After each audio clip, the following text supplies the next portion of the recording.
O mandato traz uma série de entrevistas com os parlamentares para falarmos sobre os 100 dias de atividades da 19ª legislatura. Neste programa, recebemos o vereador Giovanni Caju, do PP. Atual líder de governo, foi eleito em 2024 com 2.224 votos. Olá, vereador, seja bem-vindo. Tudo bom, Dani? Prazer estar aqui com vocês.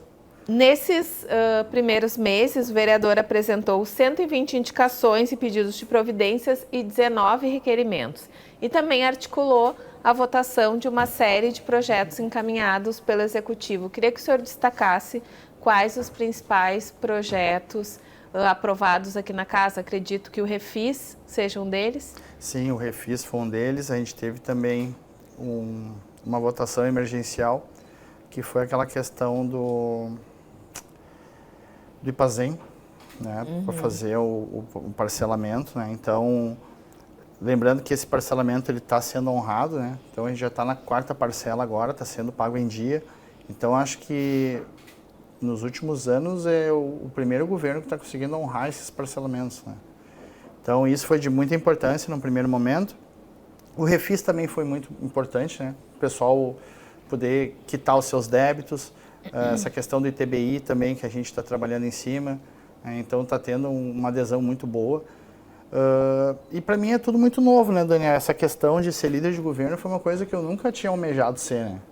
Só que, como eu sempre peço um voto de confiança para o Gustavo Fink e para o Gerson Haas, chegou a minha hora de eu também dar minha contribuição, né? Eles pediram, né, para que eu fosse líder de governo, né? Não chefe de governo, líder de governo, então eu não poderia, né, dar uma resposta negativa para eles, né? A gente está no mesmo barco, a gente, né, está trabalhando bastante.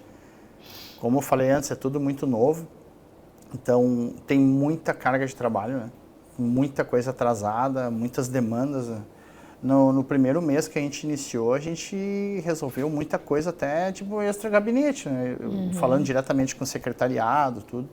Então, depois a gente foi pegando os trâmites, assim, para a gente dar celeridade nos processos, porque isso é uma coisa que me incomoda bastante, né, na área pública. Eu que venho da área privada, mesmo tendo um pequeno comércio, na área privada tu faz as coisas no teu tempo, com mais celeridade, tudo, e na vida pública tu tem que obedecer aqueles trâmites legais, né? Então, para quem é de fora, que nem assim, ainda ontem à noite eu conversei com o Gerson Haas, a gente ficou conversando sobre isso, acho que umas 2 horas, né? De como é diferente, né, esse mundo, né, da política do mundo da iniciativa privada, né? Então, agora eu já estou me ambientando, já estou bem mais em casa, digamos assim, né? Mas está sendo bem desafiador e está sendo gratificante também. Como tem sido a interlocução entre o governo executivo e aqui o poder legislativo, que eu acho que esse é o principal papel do líder de governo? Sabe, Dani, que nesse primeiro momento eu tô bem tranquilo, assim, quanto a isso, porque os próprios colegas têm muita receptividade pelo executivo, então todo mundo tem um canal aberto, não é aquela coisa blindada, assim, que ninguém tem acesso ao prefeito ou ninguém tem acesso a secretários. Então é muito fácil tu obter informações, né? A troca de informações é muito fácil. Então isso também me ajuda bastante, né? Como eu falei antes, para mim é algo novo ser líder de governo.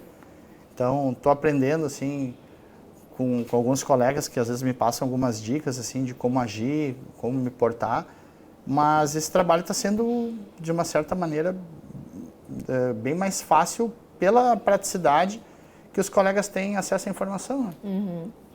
Bom, voltando aqui do teu mandato como vereador, uma das indicações que encaminhaste foi melhoria das condições de trabalho para as subsecretarias de obras em Novo Hamburgo. Qual foi a análise, né? Por que tu chegaste a esse requerimento? Dani, teve um sábado, que foi o sábado de carnaval. Inclusive, foi muito engraçado, assim, que naquele final de semana teve o preto e branco e o vermelho e branco, e não fui nenhum dos dois porque eu queria descansar. Daí minha esposa falou, não, vamos ficar em casa, tá cansado, né? Então, eu nunca fui, assim, muito adepto do carnaval. Eu gosto, mas não é uma festa, assim, que me atrai tanto. Daí eu falei, não, eu vou tirar o carnaval pra gente descansar. A gente até cogitou viajar, tudo. E a gente acabou ficando aqui justamente para não ficar pegando trânsito, aquela coisa toda.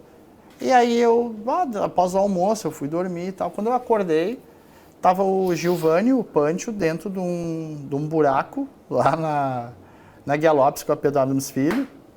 E aí eu fui lá visitar eles, porque estava um calor infernal, estavam mais de 40 graus. E eles estavam trabalhando no sábado à tarde. Daí eu fui lá levar um refrigerante para eles e tal. E aí, quando eu cheguei lá, eles começaram a me mostrar as condições de trabalho deles. Tipo, uma secretaria de obras que não tinha um balde decente, sabe? Para trabalhar. Tipo, um balde que a alça estava pendurada. Então, assim, faltando o básico do básico, uma secretaria de obras numa cidade do tamanho de Novo Hamburgo, sabe? Então, são cenas, assim, e situações que eu nunca imaginei que uma cidade do tamanho da nossa ia estar passando, sabe? Chega a ser deprimente, né? Então, a que ponto a gente chegou e o descaso de outras gestões de deixar ficar tudo sucateado, sabe? Pô, tu não tem um balde, sabe? Então, e não é só isso, eu vejo outras situações, eu recebi uma doação, né? Eu recebi, o nosso gabinete, né, recebeu o contato de um empresário que ele doou 137 colchões para o Hospital Municipal, e aí, para minha surpresa, a gente não tem lençóis hoje. Então, por uma dívida da lavanderia, coisa e tal, a gente não tem nem o levantamento correto de quantos lençóis hoje o hospital tem. Então, a gente precisaria de 2.000 lençóis, né, para a gente ter um fluxo, né, de trocas sem comprometer trabalho. Tudo. Então, a gente vê assim, ó, eu citei no primeiro momento a Secretaria de Obras, né, que a gente tem que dar melhores condições para eles. Mas em várias áreas a gente tem esse mesmo problema, sabe? De material sucateado, defasado, insuficiente. Então vai ser 4 anos de muito trabalho, de muito empenho e de muita dificuldade, no meu ver. A gente está correndo atrás de, como o Gustavo falava muito na campanha, a questão do dinheiro novo, né? Novo Hamburgo precisa de dinheiro novo. Então a gente está trazendo empresas, estamos batalhando, né, novas empresas para a cidade, para aumentar a arrecadação. Só que tudo isso tem uma demora, né? Não é do dia para a noite que vai entrar o tal do dinheiro novo. Então a gente está trabalhando bastante. Os vereadores também, eu vejo vários colegas com muitas ideias boas, né, para trabalhar nessa área de arrecadação, facilitar a vida do empresariado, que é quem gera imposto, renda, né, trabalho, postos de trabalho. Né? Então, até a engrenagem começar a girar e a máquina funcionar, ainda vai demorar um bom tempo. Né? Infelizmente, a gente tem que ter essa ciência que a realidade ela é muito dura, né? Ela está muito difícil para nós. Caju, nós tivemos recentemente o decreto de calamidade financeira assinado pelo prefeito Gustavo Finck, mas um questionamento que vejo bastante é de quando esses números vão ser adequados, né? Se vai ser encaminhado uma readequação de orçamento aqui para casa, para os vereadores apreciarem.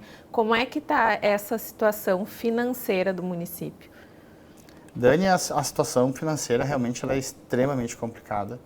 A gente percebe que em certas áreas havia entidades e casas de passagem e outros exemplos assim que o pessoal ficou sem receber setembro, outubro, novembro e dezembro. Então, tu imagina tu iniciar um mandato, tu literalmente apagando incêndio, sabe? Pô, que nem assim, tu ficar 4 meses sem receber.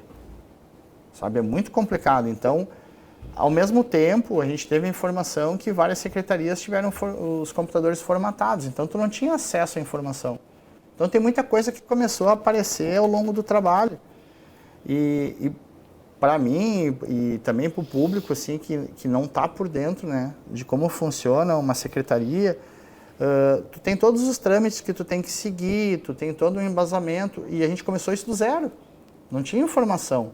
Então, tu imagina, tu tá trocando de gestão, tu tá botando gente nova, esse pessoal não teve a mínima estrutura, não teve nenhuma base de informações, então o pessoal começou a trabalhar literalmente no escuro, né? Então, isso prejudicou muita gente. Né? E eu acredito, sim, que já foi feito muitos cortes e eu tenho a ciência, o Gustavo também, numa conversa que eu tive com ele, que é ainda mais complicado porque a gente teria que cortar ainda mais. Mas, ao mesmo tempo, a gente tem tanta demanda atrasada que a gente precisaria de mais gente para botar as demandas em ordem. Um exemplo, só aqui na Câmara de Vereadores a gente fez um levantamento que existe mais ou menos 1.500 demandas de vereadores que estão numa lista. Então, isso dá mais ou menos a grosso modo falando, umas 110 demandas por gabinete, se a gente for fazer parelho isso. Então, tu imagina, tu citou os números ali que a gente encaminhou mais de 120 demandas, a gente botou mais um número aproximado assim, de umas 60 que a gente conseguiu resolver diretamente com o secretariado, até porque a gente não sabia como funcionavam os trâmites da casa ainda, então para dar celeridade. Então, tu imagina que a gente deve ter chegado próximo do número de 200 e a gente deve ter atrasado umas 100, sabe? É muita coisa. E então, assim, para a gente conseguir dar atenção para essas demandas, tu precisa de mais gente. Mas para ter mais gente, tu precisa de mais recursos. A gente não tem recurso e tem dívida. Então, assim, é uma loucura, sabe? Eu, sinceramente, eu não gostaria de estar na pele dos secretários, né? E, às vezes eu acho que a minha tarefa é difícil como líder de governo, mas quando eu vejo, assim, que nem a secretária da Fazenda, a secretária da Saúde, eu vejo que o meu fardo não é tão pesado como o delas, né? Mas tu achas que uma das questões também de dificuldades foi a demora na montagem do secretariado, especialmente algumas pastas, como a Secretaria da Fazenda, a Secretaria de Saúde e até mesmo o esporte, né, que ainda não temos um titular? Eu acredito que isso pode ter contribuído, isso certamente contribuiu, né, um pouco para, apesar de nós termos já gente trabalhando, né, nas diretorias, tudo, certamente que isso contribuiu um pouco, né, para atrasar esse início de trabalho, mas nós tínhamos uma questão muito difícil que o Gustavo não abria mão, que era de contar com pessoas técnicas capacitadas. E isso é um assunto difícil para a gente falar para a população, porque a população vai pensar assim, mas o salário do secretário é um salário bom, um salário de vereador praticamente, então, como é que não vai arranjar gente para trabalhar? Se a gente for analisar, e aí a gente vê como as coisas são, cidades muito menores do que Novo Hamburgo pagam muito melhor os seus secretários, e aí a gente volta por uma questão que eu abordo muito, e eu sei que tem bastante gente que me critica. Eu tenho uma certa, eu não vou dizer rejeição, Dani, mas tem uma coisa que me incomoda muito na questão da política, que é a questão dos cargos, né? Então, toda vez que entra uma gestão nova, é uma luta muito grande por cargos. E eu fui obrigado a falar para várias pessoas que, gente, olha só, vocês têm que entender o seguinte, se vocês fossem extremamente qualificados na área de vocês não estavam desempregados querendo algo no setor público. Porque a área privada paga melhor do que o público. Então, assim, tu pega um médico, um engenheiro, tá? Um CEO de uma grande empresa que ele é capacitado, ele tem um salário muito melhor. Então, eu lembro que teve um convite feito pelo nosso prefeito a uma pessoa aqui da cidade, que eu não quero entrar muito no mérito, porque daí o pessoal vai saber quem é. Ele falou assim, Caju, eu adoraria o desafio, sabe? Para mim ia ser muito recompensador fazer algo pela minha cidade, mas tu entende que hoje eu ganho um valor que eu só não aumentei ele em quase 60%, porque eu tenho 2 anos de contrato para honrar. Então, tu imagina, eu ia sair de uma realidade para 60% a mais de aumento e eu não ia precisar ter aluguel de sala, eu ia dispensar meu pessoal, eu ia ter muito menos gasto, então para mim ia ser excelente.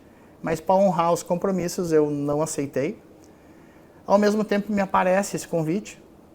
Só que esse convite que foi me dado, o valor seria 1/5 do que eu recebo hoje. Então, a grosso modo, assim, de 50 eu iria para 80, mas eu gostaria de trabalhar aqui, mas eu vou ganhar 10, eu não tenho como sair de 50 para 10. Eu já abri mão de 80, sabe? Então a gente fica sabendo assim que existem alguns convites que foram negados justamente por isso, sabe? Uma demanda absurda de trabalho, um desafio gigante, muita dor de cabeça, muito problema. Pessoas capacitadas... Fora que ser secretária é ser vidraça, né? Então assim, volto a dizer, muitas vezes acontecem situações nas secretarias que o pessoal não entende o porquê que isso está acontecendo. Então, eu sempre tenho um ditado que eu falo, a versão que vale é a que mais te prejudica, né? Não é, muitas vezes, não é a verdade, mas é a que mais vende. Então, acaba se tornando uma verdade, né? Então isso é muito complicado. Então tu pega assim, uma pessoa do setor privado que está bem sucedida, sabe? É reconhecida no seu meio. Ela tende a perder muito vindo para o público, porque como tu falou, ela vira uma vidraça, né? Então assim, eu falei muito isso para a turma. Eu falei, gente, olha só, eu entendo que vocês querem uma oportunidade e tudo, mas eu faço um resumo assim para ti, Dani, sobre essa questão de cargos. Eu parei de contar no 28. Eu devo ter recebido uns 40 pedidos. Sabe quantos currículos eu recebi? 3. E assim, as pessoas me ligavam assim, eu posso entregar meu currículo para ti, que se o pessoal da secretaria tal precisar de gente, tu pode entregar o meu currículo para ser analisado? Eu posso. Então assim, eu parei de contar em 28. Então, 10% me passaram um currículo. Sabe? E daí, tu não consegue uma coisinha, sabe? Isso é uma coisa que me incomoda muito. Pô, se tu quer trabalhar na parte pública, tu não pode encarar o teu emprego como uma coisinha, um carguinho. Tu quer uma oportunidade para desempenhar, para dar o teu melhor, sabe? Então a gente percebe que esse tipo de coisa incomoda demais. A mim e a muita gente, sabe? E aí tem certos processos que tu fica olhando que não andam, e aí tu logo faz essa análise. Pô, será que é porque a gente não tem gente qualificada? A gente tem profissionais assim, que desempenham um trabalho sensacional, sabe? Dentro da prefeitura, nas secretarias. Eu tenho alguns exemplos assim que eu não quero citar porque eu vou estar sendo injusto e eu vou esquecer alguém.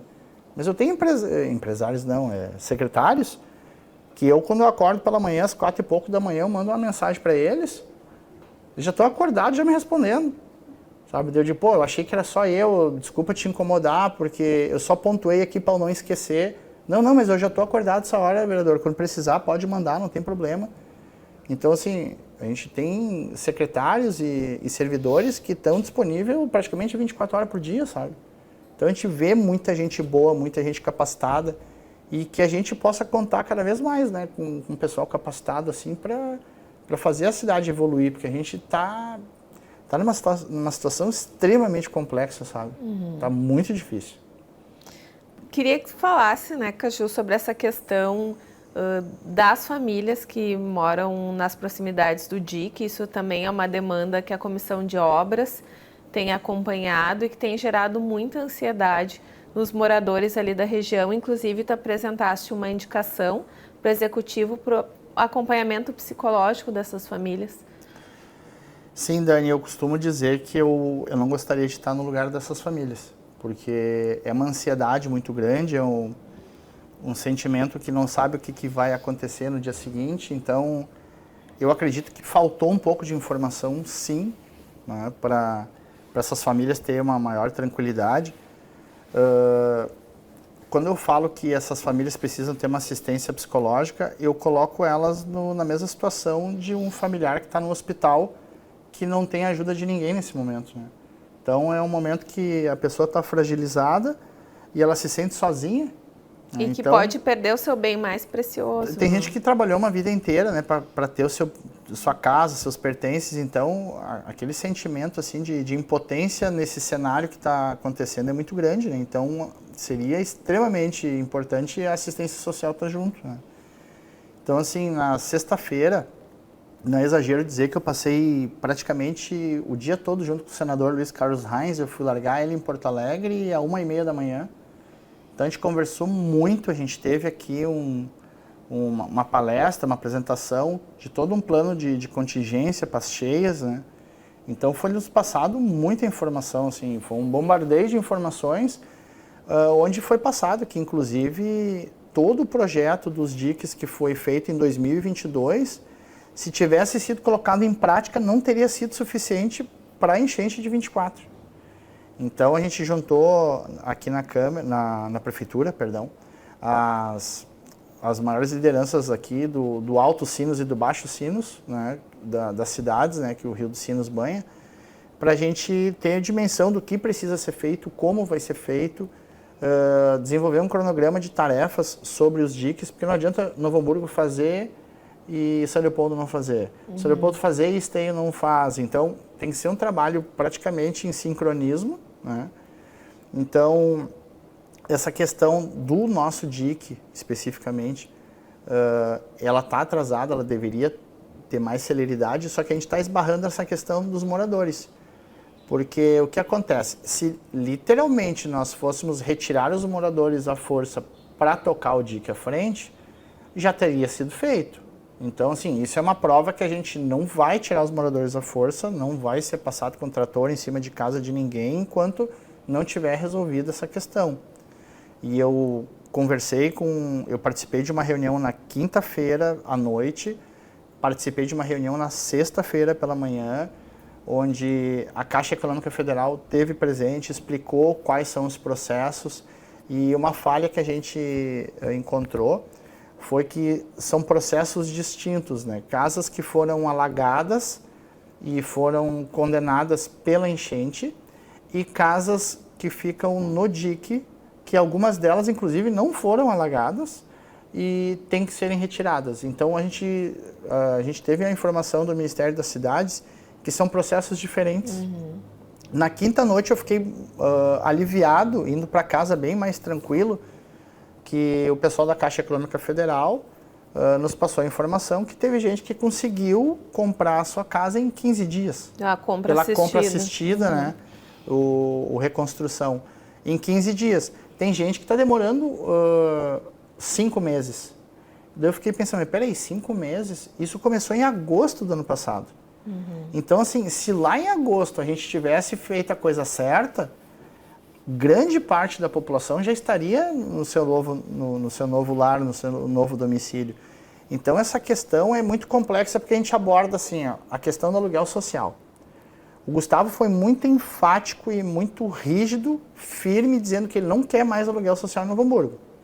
Então, está sendo construído nos próximos meses em torno de 1.530 unidades habitacionais, que é entre casas e apartamentos. Só que isso vai demorar entre 18 a 24 meses, a gente não tem esse tempo de espera. Então, a gente tem a opção da compra assistida, onde inclusive tem moradores da área do DIC que já acharam a casa, já estão com o negócio praticamente acertado, mas ainda não foram contemplados pela Caixa. A partir do momento que isso acontece, é efetuada a compra, essa família é removida, né? Então, a gente pediu uma celeridade, né, para o diretor, para o Volney Ferrari, para que ele pontuasse quais as áreas emergenciais para a gente poder dar atenção para esses moradores, para a gente poder retirar eles, auxiliar eles na mudança, para que eles possam acabar com esse capítulo triste na vida deles, né, de ter que sair do seu imóvel. Então, a gente tem que ter uma sensibilidade muito grande para lidar com isso, né? E o prefeito Gustavo tem ido, inclusive, lá no bairro, ido falar com o pessoal do DIC. No domingo à tarde era para eu ter ido com ele às 3 horas da tarde, mas ocorreu o falecimento da avó dele, então não tinha como a gente ir lá no domingo. Então, assim, está sendo estudado tudo que precisa ser feito com carinho, com atenção. Só que realmente os trâmites às vezes são demorados e a gente perdeu muito tempo. Como eu te falei, de agosto para cá poderia ter sido feito muita coisa. Aí a gente pega a pasta sem informação, aí a gente fica sabendo que daí o trâmite é diferente para o pessoal que precisa ser retirado de outro pessoal que teve a casa destruída ou alagada. Aí tem toda uma questão também que às vezes o governo estadual ele não te permite construir numa área que já foi alagada. Mas também ele precisa entender que a área só foi alagada porque rompeu o DIC. É diferente de uma área, vou dar um exemplo, como na Marrocos, que todo ano alaga. Sim. Então eu concordo que nessa área não pode ser construído nada. Então a gente está tentando passar para as pessoas que a questão do aluguel social, ela só vai se concretizar. A pessoa, tipo, vai para o aluguel social, mas ela tem a garantia que quando essas 1.530 unidades habitacionais ficarem prontas, uma delas vai ser sua. Só que aí entra uma questão muito, muito importante, Dani, que eu pontuei isso, eu fui muito enfático também. A gente precisa entender o seguinte, a gente precisa ter nome, endereço, CPF, idade, comorbidades, né? Porque assim, vou dar um exemplo. Eu vou usar o meu exemplo para não expor ninguém. Eu tenho a minha mãe com 79 anos e ela tem problema de locomoção. Eu não posso dar um apartamento para ela no 3º andar.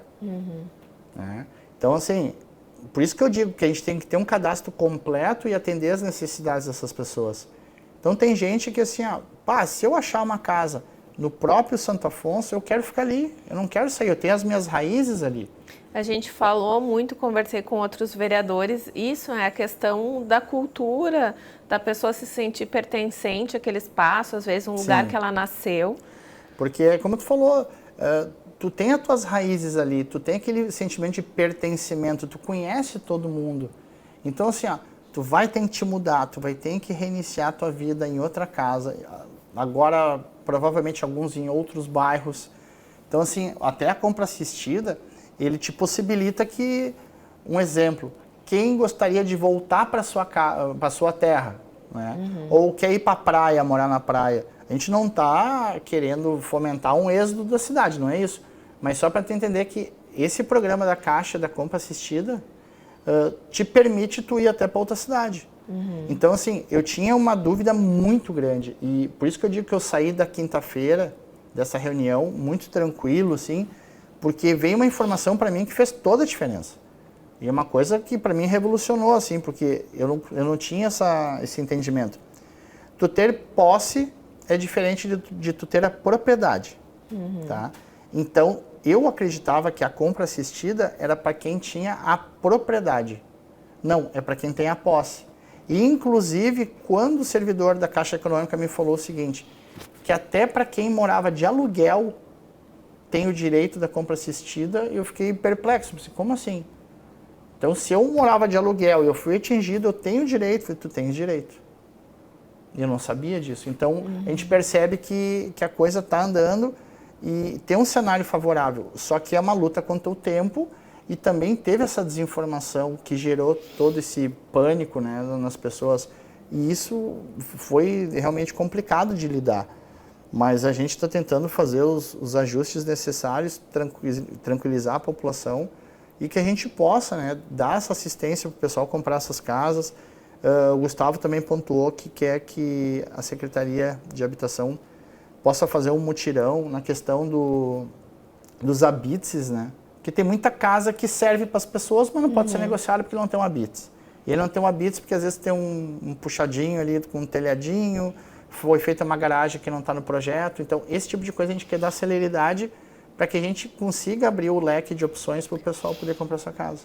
E a tua avaliação, assim, desses primeiros 100 dias da administração municipal, quais os principais acertos, né? Tu já falaste dessa questão, né, de uma dificuldade que em relação à habitação, mas como é que tu avalia como um todo? Dani, eu já falei isso na Câmara umas 3 vezes, assim. Eu tenho certeza disso, que serão 4 anos muito difíceis, com muitas dificuldades. E o que me move é eu olhar para trás, quando finalizar esses 4 anos e saber que a gente pôde deixar um legado e uma mudança de comportamento nas secretarias, a gente ter evoluído em vários setores que, na minha opinião, estavam extremamente defasados, né? Um deles é como esse que eu falei do Gustavo, que ele foi muito enfático em falar, tem famílias que vivem de aluguel social há 13 anos. Tá? Isso é absurdo. 13 anos a prefeitura bancando um aluguel social. Então, com essas novas unidades habitacionais, que a gente possa sanar esses aluguéis sociais, talvez ficar com alguns casos pontuais, né? Então, assim, eu acho que a questão da habitação, ao longo desses 4 anos, a coisa vai mudar. Nós temos um problema enorme, que é o nosso hospital. Nosso hospital ele tem um déficit mensal superior a 5 milhões de reais. Então, o Gustavo foi a Brasília bater na porta do pessoal lá, dizendo, gente, peraí, a gente atende 25 cidades da região, mas a conta é minha. Então, eu preciso de ajuda federal para a gente equilibrar essa conta. A conta não está fechando. Então, assim, a eterna história do cobertor curto, né? Então, assim, eu vejo a Secretaria de Meio Ambiente também, com o Anderson Bertotti. Eu acho que ela já está evoluindo bastante, essa questão de invasões está sendo combatida. Eu acredito que a área da causa animal, nesse primeiro momento, ela ainda está travada por várias questões. Mas esses dias eu comentei com a Deza, falei, Deza, calma teu coraçãozinho que a cavalaria tá chegando, né? Que eu disse, a ajuda tá vindo, então tu vai poder desempenhar um trabalho e eu tenho certeza que ela vai poder liderar um trabalho que talvez nunca tenha sido feito em Novo Hamburgo, né? Eu acredito que a minha colega é uma das pessoas que mais está sofrendo aqui, porque a causa animal, ela tem uma carga muito grande em cima, né? Como a saúde e ela vindo, como tu falou antes, que ela mesma vindo, né, do setor privado, a gente tem muita dificuldade com esses travamentos que acontecem, né? Então a gente sempre se apoia, se ajuda, assim, eu tenho uma relação muito boa com praticamente todos os vereadores. Então, a maioria já sabe como funciona a coisa. Eu tenho algumas dificuldades, às vezes eu perco a paciência com algumas situações. Acontece com a Deza também. Mas eu acho que a Deza também vai deixar uma marca muito bonita na causa animal. As minhas duas bandeiras, que é o Distrito Industrial e o esporte ainda também está travado, questão de investimento. O Distrito Industrial também travado, dependendo do plano diretor que está sendo refeito. Então, assim, eu acredito que num curto espaço ainda a coisa vai andar devagar, mas a partir do momento que as engrenagens se encaixarem, aí sim, aí a gente vai poder ter um crescimento muito considerável. Então eu acredito que até, no meu ver, né, na visão leiga, assim, acho que até setembro vai ser muito complicado. E aí nós vamos conseguir alinhar as coisas e que a gente possa entrar já 2026 com um horizonte já bem mais propício, né? Bom, Caju, para encerrarmos, pedir para tu deixares um recado para a nossa comunidade e tua expectativa aí do teu mandato nos próximos meses. Dani, para mim é até difícil falar esse tipo de coisa. Eu tenho que segurar, às vezes que eu sou meio manteigão, assim, eu me emociono fácil, mas o que eu peço pro pessoal, a gente precisa da ajuda de vocês. A gente não vai conseguir superar as dificuldades que nós temos se o povo não estiver junto com a gente. Então, se cada um fizer a sua parte, cada um nos apoiar, contribuir, né? Eu sempre falo para a turma, gente, as portas sempre estão abertas, seja para cobrar, seja para contribuir. A gente precisa muito disso. Eu sempre falo que ninguém sabe o que é melhor para a sua rua do que quem mora naquela rua. Né? Ninguém sabe o que é melhor para o setor calçadista que quem trabalha no setor calçadista. Né? Tipo, na tua área, tu entende, né, o que tu precisa fazer. Então, a gente tem esse problema de muitas vezes o mundo da política tomar decisões que não são as melhores por falta de comunicação. E eu sou sempre muito enfático em dizer, a gente não pode falhar.